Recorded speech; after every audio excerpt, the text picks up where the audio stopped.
don't invest in someone based on how much you like them. You invest in them based on how much they invest in you. That time, that value you should put in should be expensive.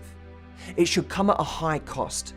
And the cost is, I'm willing to give you the world as long as you meet me there. Pay very close attention to whether this person is bringing you the same amount of value. The person who's looking to understand the good and the bad in you, and who elevates the good and soothes the bad, that's something very beautiful to look out for. Standing out has become more important than ever. For a lot of people, they're not experiencing what they see as an endless ocean of choice. What they're experiencing is an endless ocean of disappointment, of constantly talking to people with it not going anywhere. Wow. Or, you know, meeting someone, it seems to be going well for a few dates and all of a sudden they disappear. It's not enough to think they're great. The relationship itself has to provide you with value.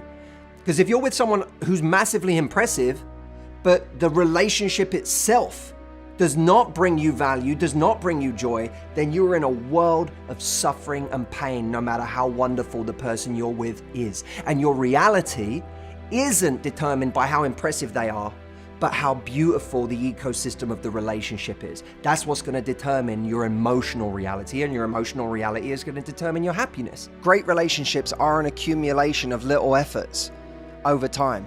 The big grand things are a nice bonus, but you don't have to do them because your partner or your friend or your lover or whatever is aware of what a lovely, kind, considerate, interesting person you are the rest of the time. It's the same as going to the gym. You know, it's like how you think, are we going to get a great body because one day we do a really hard gym session? No, it's just every day, do the reps in your relationship. What's important in a relationship is someone who is really competent in a relationship. So I think that there's a learning that we get from relationships, but in order to do that, you actually have to be in a space of being willing to put eyes on yourself. Yeah.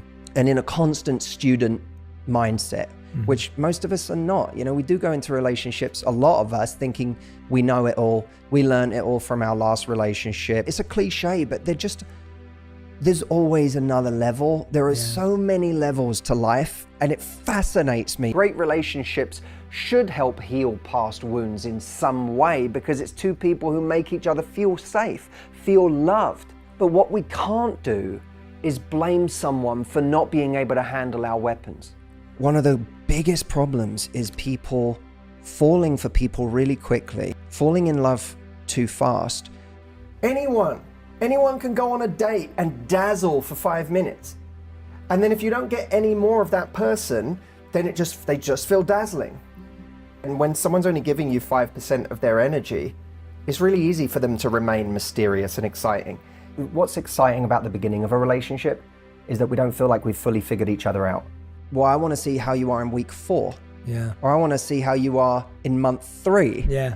And until you've been there, you really don't know how great of a partner somebody is going to be. That we learn a lot in the moments where you have your first fight, or you reveal something about yourself and you see how they react to it. You can't know what this person is like in year 3 of a relationship. You don't know what that person is like in those stages. So thinking that you have all the answers because you've been on even 10 or 15 dates with this person and had a wonderful time is a fallacy, a fantasy. When two people really know each other, there's that sense that these are two completely known quantities. Now, from one aspect, that's really attractive because it creates love, it creates connection, it creates a bond.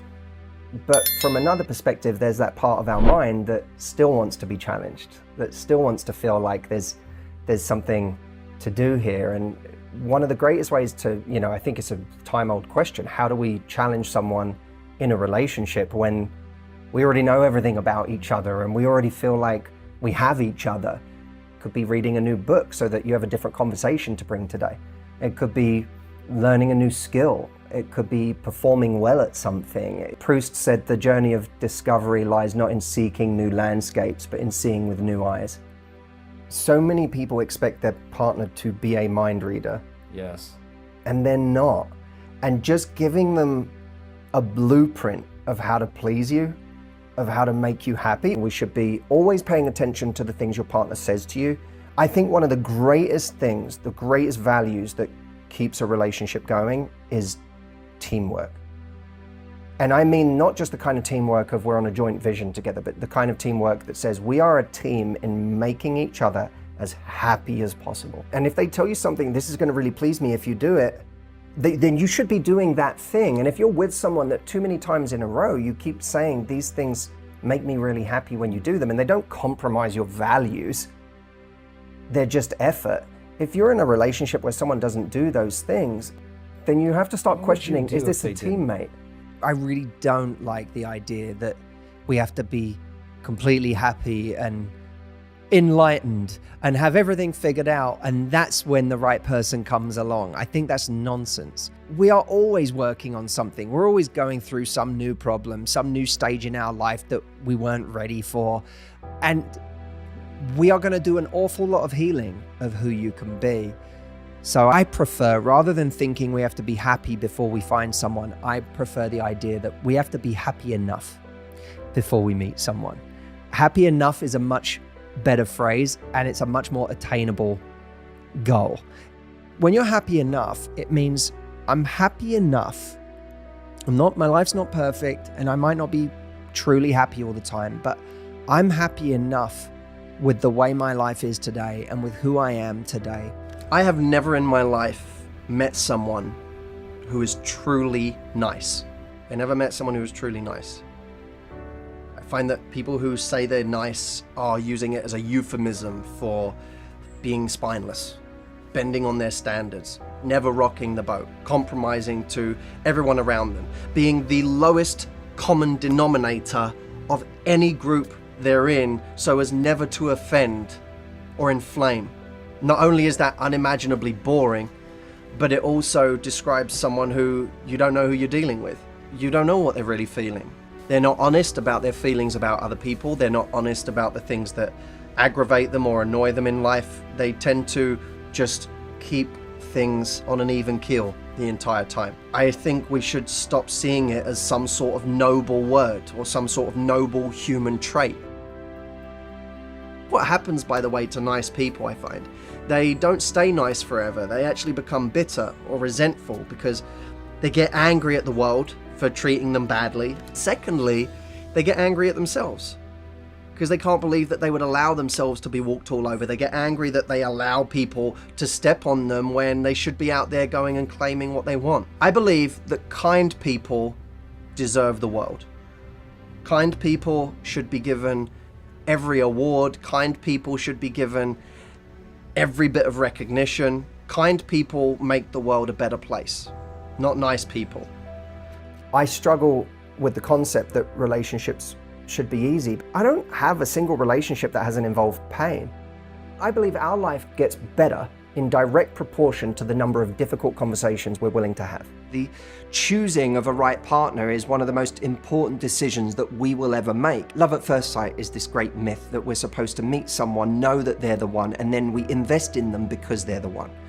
And I think that often it works the other way around. You meet someone, yes, they have a lot of the qualities that you really want in a person. Yes, there is some initial chemistry, but then they become the one by what you invest in them and by what they invest in you. You create something special because you build it together. The problem is, if you're so fixated on worrying about whether someone is the right person, you never actually invest enough to get past the tipping point of feeling like you've got something incredibly special on your hands.